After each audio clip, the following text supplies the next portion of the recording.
Hello everyone, this is my project of company analysis. My name is Yingzhen Ma. Alphabet Inc. is an American multinational conglomerate founded in 2015 and publicly traded at NASDAQ using Google as a ticker symbol. The firm was founded by Larry Page and Sergey and serves the whole world. It is headquartered in Googleplex, Mountain View, California, US, with the following products: technology, internet, software, life sciences, auto manners, cars, research and development, biotechnology, video games, among others. The firm is one of the largest firms in terms of revenues and also one of the most valuable companies.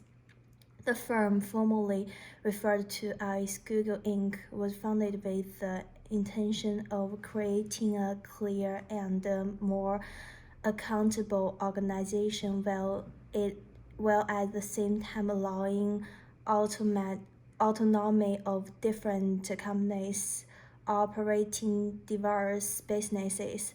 Alphabet's NAICS code is 518,210 for data processing, hosting, and related services, as SIC's code is 7374 for computer processing and data preparation and processing services. Classification of Alphabet Inc. The firm is considered a conglomerate due to the diversity of the services and products offered. A conglomerate is defined as a combination of multiple businesses, entities, and operate entirely different industries under the corporate group that involve the different industry and involve the parent organization and several subsidiaries. This is true based on the diversity of products, from technology to research and development to autonomous cars. It has several subsidiaries under the parent company, Alphabet, and serves multinational.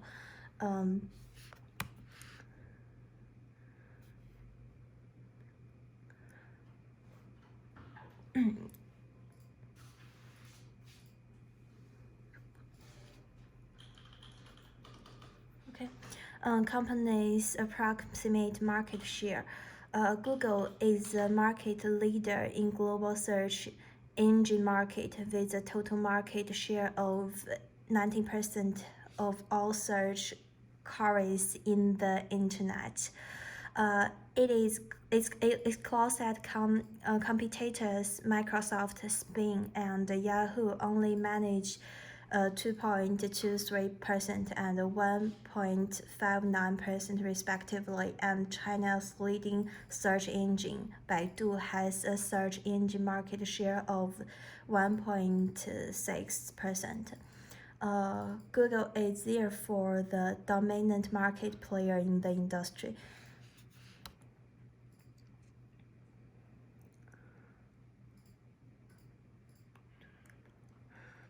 Alphabet's corporate structure isn't especially surprising, other than the presence of a couple of one-of-a-kind initiative positions. For example, Chief Internet Evangelist and Chief Culture Officer. The organization is regulated by a board of governments, which goes guidelines down through an official administration gathering.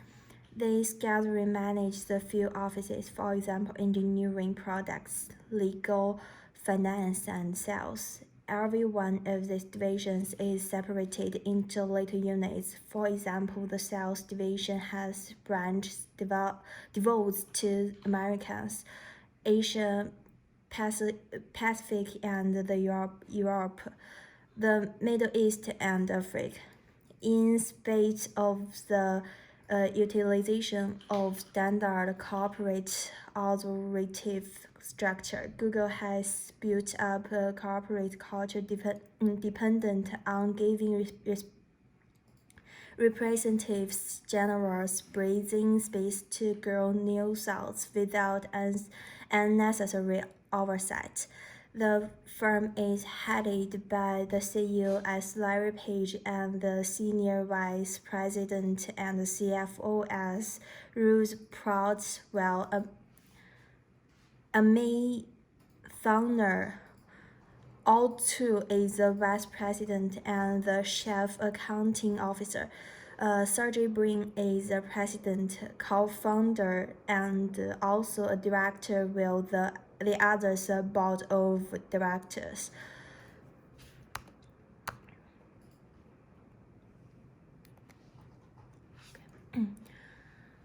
The revenue increased by 23% in 2018 and by 18% in 2019, while the cost of revenue grew from 31% to 21% in the same period, and as a result, the gross profit increased by 16% in 2019 as opposed to 18% in 2018. The total operating expenses grew by 26% in 2018 and 18% in 2019, while the interest expenses reduced due to the reduction in the provision of income taxes by 71%. The net income increased by 143% but grew by 12% in 2019. The firm's current assets have increased by 9% and 12% for the 2 years, boosting its liquidity. Although the inventory held as reduced, however, a growth in the total assets have been noted from 18% to 19% for the 2 years under consideration. Their liabilities have increased, both current and non-current liabilities, by 43% and 31% and 42% in the non-current liabilities. The stockholders' equity has increased by 16% and 13% across the years. It is indicative that the firm has increased both liability and stockholders to fund an expansion.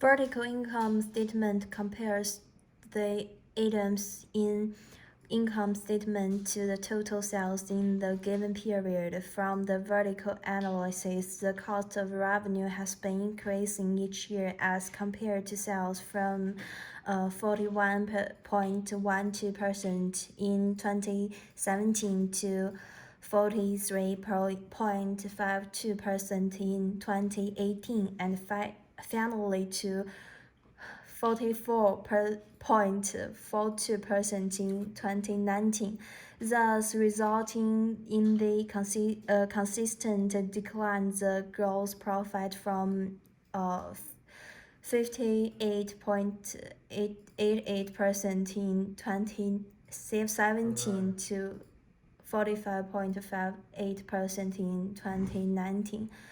The provision for income taxes was highest in the year 2017 as at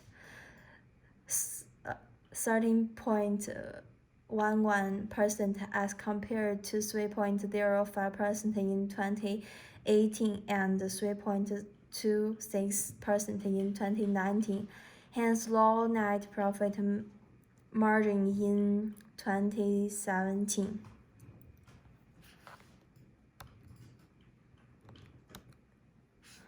Vertical balance sheet compares the items in balance to the total assets in the given period. From the analysis of the balance sheet, it is clear that the total current assets have been declining over time from 63% to 48% and finally to 55 over the 3 years period, and is followed by an increase in the non-current assets.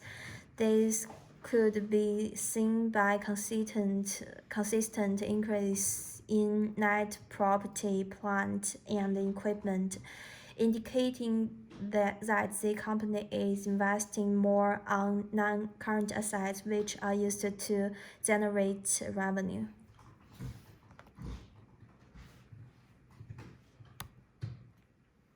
Google's gross margin reduced from 48% to 45% from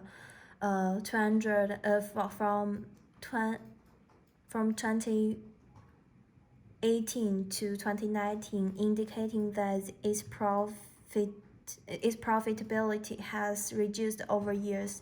In 2016, the firm retained 58 cents from every dollar of sales made, while in 2019 it returned 55 cents after reducing cost of goods. Compared to Apple, Google is more profitable as Apple only retained an average of 38% of every dollar of sales. The firm's net margin has, however, improved from 11 to 21, indicating that after deducting all costs and expenses, the firm remains with 21 cents.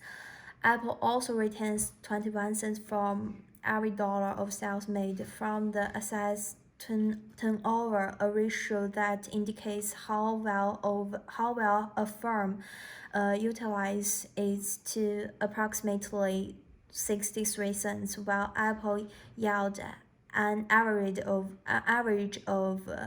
74 cents. Comparatively, Apple is more profitable from the assets held, from the return on assets and the return on equity. Alphabet generate 14 cents for every dollar invested in assets, while Apple yielded 15 cents from the ROE. A dollar invested in Alphabet generated 8 cents in 2016, even with the improvement. Apple generated 45 cents from the equity invested in the firm. It indicates that Apple is more profitable related to Alphabet based on the equity held. Similarly, the return on capital invested indicates that Apple has invested its capital more effectively than Alphabet. Lastly, the interest coverage ratio indicates the number of times a firm can over its finance costs. From Alphabet, the interest coverage ratio has increased from 250 times to 797 times, indicating that its profitability has improved. It is higher than Apple's 20 times, showing that Alphabet can pay its interest better than Apple.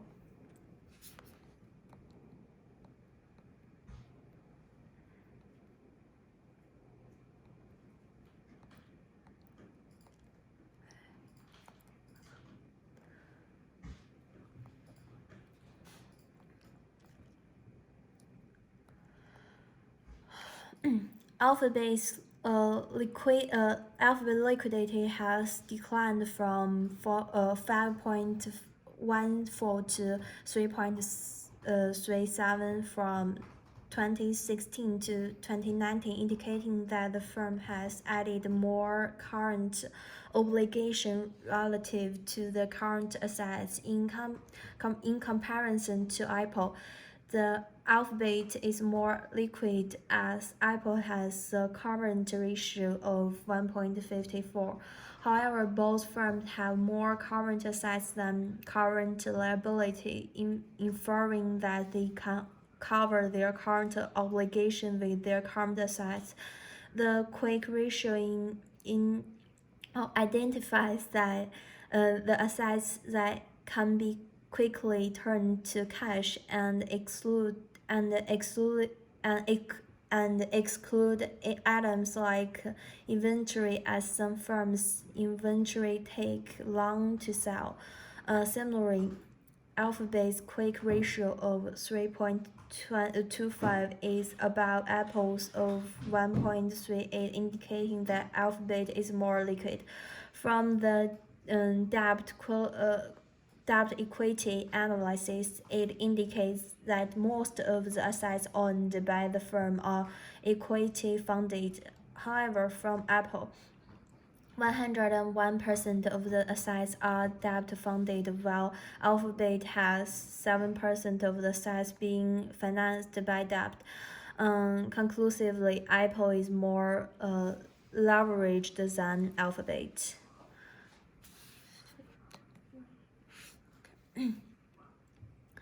The efficiency indicators show how well a firm uses the resources at its disposal to generate incomes and revenue.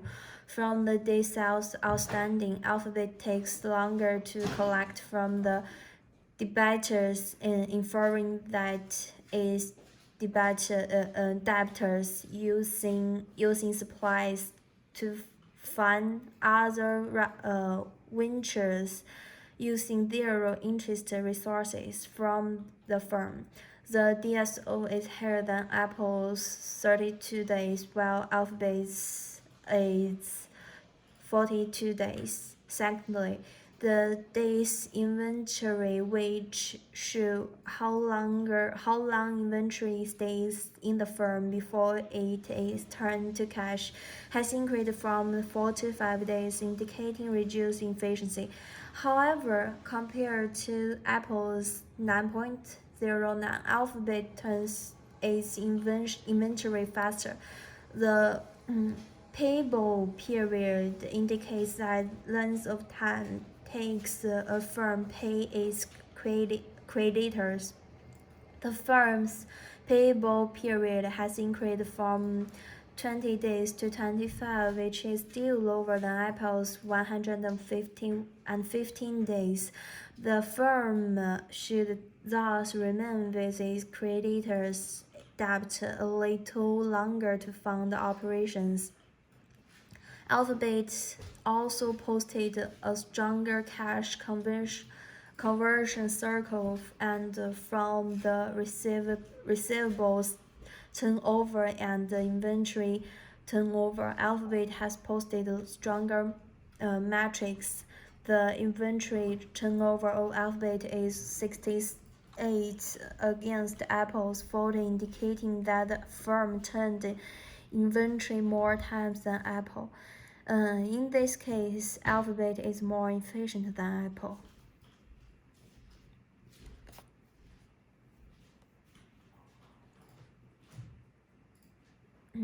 From the above financial analysis, technical environmental analysis, and the organizational background, the report recommends that the investor buys its stock. It is thus a buy stock.